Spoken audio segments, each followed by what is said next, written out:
Natasha, and thank you so much for joining me today. Well, today we are going to do my favorite floating cheats, a little hack that I have for creating a floating border or a floating frame. Now, today I'm going to be using these Vicki Boutin embellishments. This is from the print shop collection. These are Floral. And one thing as always with Vicki, I love that she creates packaging that can be used as embellishments or backgrounds or card fronts as well, so we can use everything.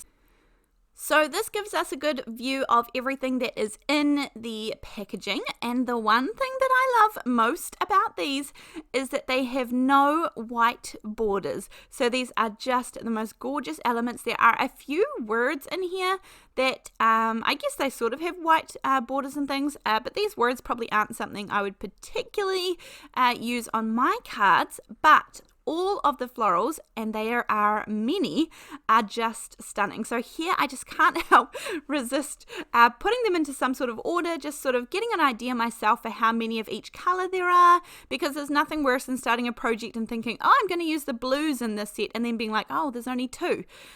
So there is heaps of everything in here, and I can sort of set these out, see the families, see what there is to use, and then get a really good idea for what I would like to use on today's card. Now, I do really love the blues, and that was my original intention, except for I ended up deciding to do a blue card base. So I'm going to go with more of these sort of peaches, pinks, apricots, whatever you'd like to call that, with a little bit of these other ones mixed in here and there. So all I'm doing is I have my sort of card front ready to go. I'm creating a square card, but that's neither here nor there for the information. And I am just going to place these out where I want them to go. Now, to create this floating frame, I'm going to cut a circle out of the center of this card front, and that's what kind of makes it look floating. We're going to pop all of these up as well, but kind of make it look like it was always meant to be this way. So I am going to pop my circle in the middle just to kind of give me an idea of what's going to be cutting through it. I like the look that there is some sort of right up to the edge, and so you end up cutting them in half. If you are just going to place these around the frame and not have any of them be cut by the die, I think that is a totally different technique. A gorgeous one, nonetheless, but a totally different technique. I am using some 4-inch mint tape here. This is just a low tack tape by scrapbook.com. They do it in 1-inch rolls and 4-inch rolls, and this is perfect for today's job at hand. So I am going to cut out the circle. I am eyeballing this. You of course could measure if you want to.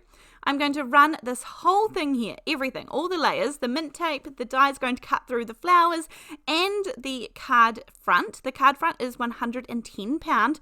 The flowers are, I would say, are similar. They're pretty good cardstock.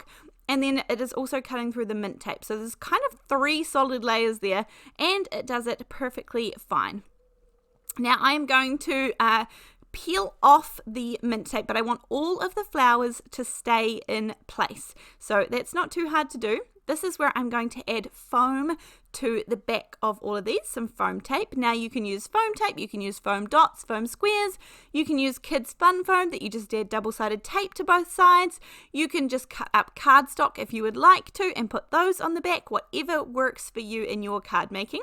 Now I like to do half of it here and take half the release paper off. Line it up so it perfectly matches the circle cut in the center, and then I go ahead and take off the other half of the release papers, and that just means I kind of hold up the half that already has the sticky on it, and then I move the other half around until it's even. Then once it's ready in the right place, then I press down, and then I take off the other release papers. I know that sounds confusing. Then I peel this off, and you can see all of those gorgeous little bits that were cut. Now I'm going to take the bits that we cut from the center and reuse these around the edges just to fill in some of those gaps, because waste not, want not. And actually today I'm going to show you how I make a coordinating envelope to go along with this card. I know that square cards in the US are more expensive to post, so by all means go ahead and make this a rectangle or whatever works for you. If you're going to hand deliver it, perhaps a square is just fine. I mean, make a circle circle card, make a hexagon card, make anything. So this is just sort of the basic idea of a little bit of a cheats floating. The other really good way to do this is if you have some press and seal, that works too. But in case you don't have that, then you can use a little bit of low-tech tape and we get the same look. So everything is all popped up there, gorgeous dimension, and they're sort of floating around the outside there, and we have filled up all the extra spaces too. Now, I am going to use this gorgeous nautical cardstock as the card base, but I also want there just to be a little trim. So I took one of the circles that is slightly smaller, one size smaller, and die cut that. This stamp set here is called Winter Arrangements by Catherine Paula. Just a heads up, at the time of this voiceover, this is on clearance for I think $5 at scrapbook.com. So I will link everything down below. Gorgeous layering stamp set with really lovely leaves and things that you can do for autumn. You can do it for spring. You could do them for summer. Absolutely stunning. So I have just used the big sentiment from that one. And that reads, friends are the family we choose. And so I am going to put some foam tape on the back of this blue here. And this gives this a little bit of more dimension as well. And then from here, I'm just going to use liquid glue because I've got enough foam tape going on at the moment. And so some liquid glue is going to be able to mean that I can wiggle this around, line it up, and that we have all of that dimension from the actual flowers, but also from the layer to the sentiment. So you can kind of choose where you end up putting the dimension. You could have put the blue layer flat and then put the card front popped up. Either, it doesn't really matter. And then here, just to even everything out, because we have that sentiment popped up on foam tape, I will add foam tape around the outside as well. I just decided to do a little bit of quick trimming just so that my foam tape definitely didn't get in the way of anything, and just make sure, because this is liquid glue, and that I haven't moved it and now it's wonky. So that's why I flip it over to double check. I lay some foam tape around the complete outside, and then I'm going to pop this down onto my card base. As I said, it's just that nautical cardstock from Hero Arts, I think.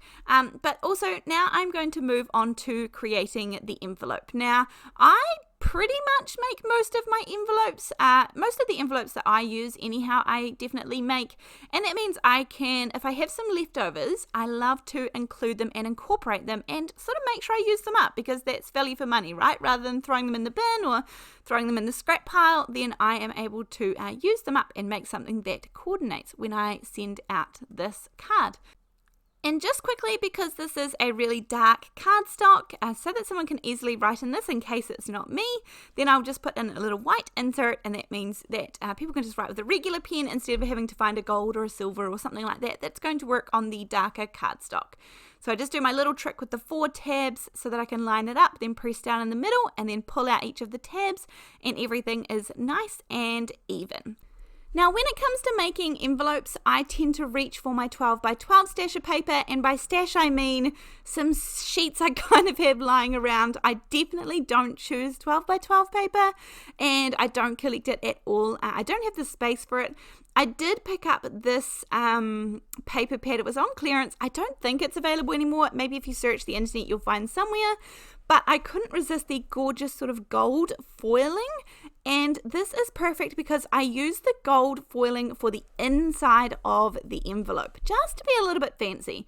Now, it doesn't matter. This is just the most simple envelope that you could possibly get. I actually have a video that I show you 3 different ways to create envelopes. One of them is for slimline cards, one of them is for normal cards, and then another way for just regular cards too. Just really, really quick and simple. No measuring. I am not a fan of measuring, and so measuring is not my thing.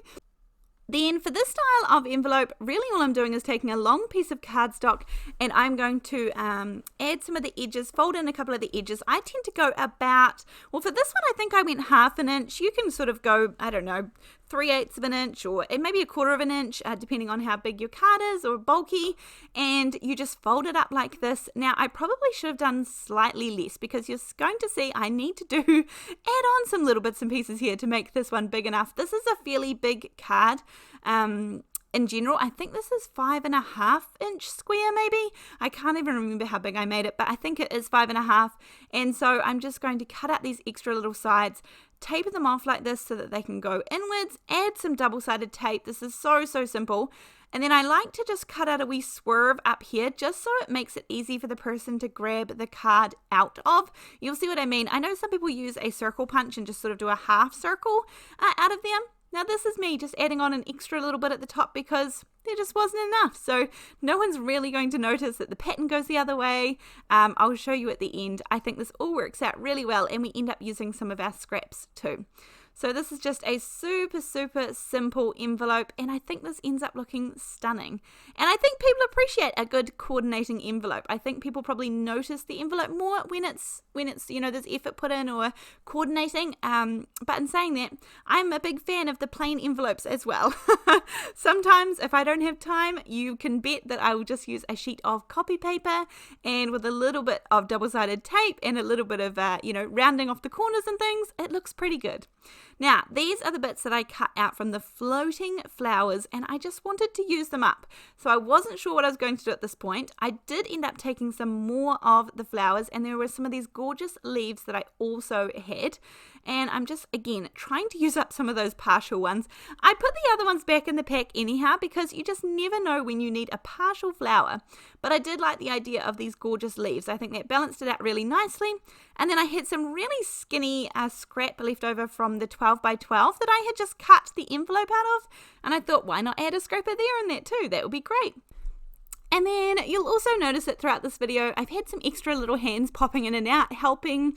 He was suggesting that I pop this right there in the middle and I could write on that, which, great suggestions, I'll give it a go. And then he ended up making his version of the card with some of the flowers and popped that in the middle of his one. So I really like the ideas. It's just been school holidays actually. The kids have gone back this week. And I still have one of my kids who is not at school yet, not old enough for school. And so, yeah, I definitely usually have helping hands. If not in the video, then definitely to the side of me whilst I'm creating. And they equally love creating. Very crafty. They love taking all my bits and pieces and creating alongside me. Sometimes they choose to be in the video, sometimes not. Sometimes they like to be part of the voiceovers, sometimes not. And that's okay too. Sometimes I'm doing the work at midnight or I'm filming at midnight, or I'm doing voiceovers at midnight just to get it done as well, because I have a regular upload schedule where I do 3 videos a week, and that keeps me pretty busy. So anyhow, I'm just about finished off this gorgeous envelope. You can see that you cannot really even see that I added part of the pattern there. No one's going to look that closely, but just a nice, very simple envelope and with some coordinating little flowers and things. I do like to put on a wee piece of double-sided tape up here, so no matter whether I use it or whether someone else is going to be taking this card and envelope from my stash, they have a nice easy way to close up the envelope and they don't have to look for some tape or anything like that. So when the time comes, they can peel off that double-sided tape, and then we have a card and an envelope ready to go. That's the card for today, guys. I hope you've enjoyed this one. As usual, I'll leave a list of supplies down below with the links in case you're interested. I'll also leave a link to the Buy Me a Coffee website in case you would like to support my channel, which I appreciate so much. Other than that, let me know what you think of this one today, and I will see you in the next video. Thanks. Bye.